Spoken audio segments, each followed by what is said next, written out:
Let us go then, you and I, when the evening is spread out against the sky, like a patient that rises upon a table.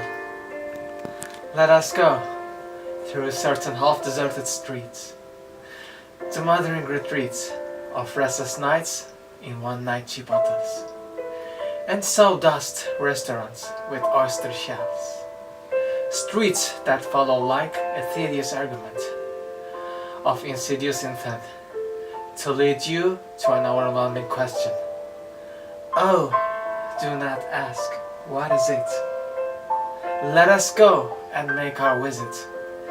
In the room, the women come and go, talking of Michelangelo. The yellow fog that rubs its back upon the window panes.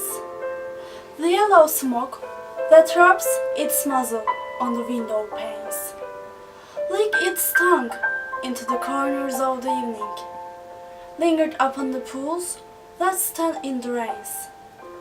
Let fall upon its back the soot that follows from chimneys.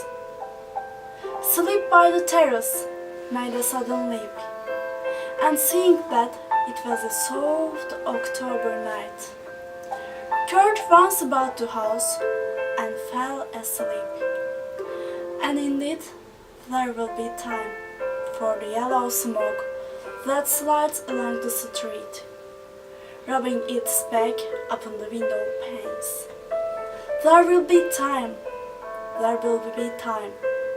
to prepare a face to meet the faces that you meet.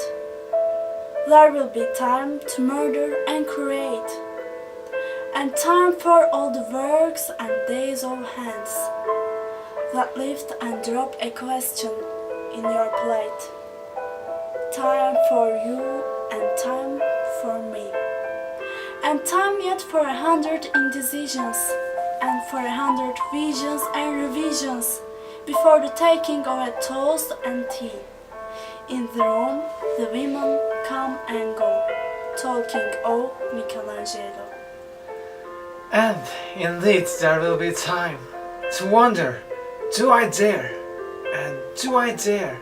Time to turn back and descend the stair, with a bald spot in the middle of my hair.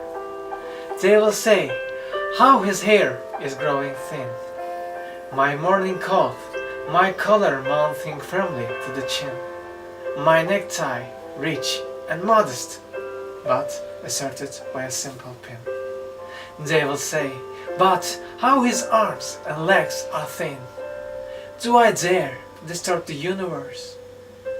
In a minute there is time for decisions and revisions which a minute would reverse. For I have known them already, known them all. I have known the evenings, mornings, afternoons. I have measured out my life with coffee spoons. I know the voices dying with a dying fall, beneath the music from a farther room. So, how should I presume?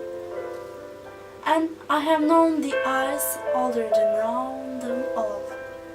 The eyes that fix you in a formulated phrase, and when I'm formulated, sprawling on a pin, when I'm pinned and wriggling on the wall, then how should I begin to spit out all the bad ends of my days and ways? And how should I presume? And I have known the arms already, known them all. Arms that are braceleted and white and bare, but in the lamplight, down with light brown hair. Is it perfume from a dress that makes me so digress? Arms that lie along a table or wrap about a shawl. And should I then presume, and how should I begin? Shall I say, I have gone at dusk through narrow streets, and watched the smoke that rises from the pipes of lonely men in the shirt sleeves, leaning out of windows? I should have been a pair of red clothes, scuttling across the floors of silent seas. And the afternoon, the evening, sleeps so peacefully, smoothed by long fingers, asleep, tired, or it malingers. Stretch on the floor, here, beside you and me. Should I, after tea and cakes and ice, have the strength to force the moment to its crisis? But though I have wept and fasted, wept and prayed, though I have seen my head grown slightly bald, brought in upon a platter, I am no prophet, and here's no great matter. I have seen the moment of my greatness flicker, and I have seen the eternal footman hold my coat and snicker. And in short, I was afraid. And would it have been worth it, after all? After the cups, the marmalade, the tea, among the porcelain, among some talk of you and me?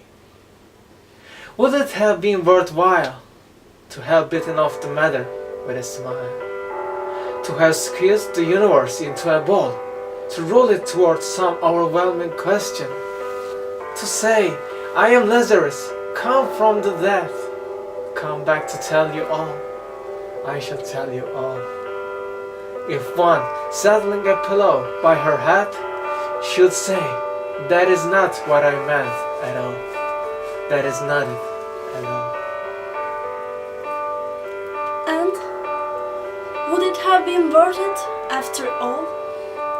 Would it have been worthwhile after the sunsets and the dooryards and the sprinkled streets?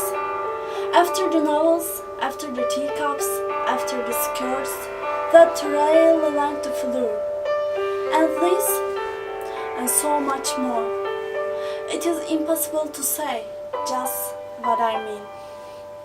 But as if a magic lantern through the nerves in patterns on a screen, would it have been worthwhile if one, settling a pillow or throwing off a shawl and turning toward the window, should say, that is not it at all, that is not what I meant at all?